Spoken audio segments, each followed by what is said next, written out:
وہ زمانے میں معزز تھے مسلمان ہو کر، ہم خوار ہوئے تارک قرآن ہو کر،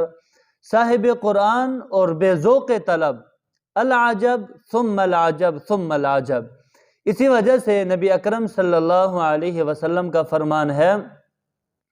ان اللہ یرفع بہذا الکتاب اقواما ویضع بہ آخرین، یعنی جو آدمی اس قرآن پاک کو اپنے سینے سے لگا لیتا ہے وہ ترقی کی منازل طے کرتا چلا جاتا ہے، اور جو شخص اسے پس پشت ڈال دے تو وہ ذلیل اور رسوائی کے عمیق گڑھے کے اندر گر جاتا ہے۔ تو اسی لیے یہ کتنے درد اور غم کی بات ہے کہ قرآن جیسی مقدس اور پرتاثیر کتاب ہمارے پاس موجود ہو، مگر ہم اس کے باوجود جو ہے وہ ہمارے سینے اللہ رب العزت کی محبت سے خالی ہیں۔ یہ سینہ از گرمی قرآن تہی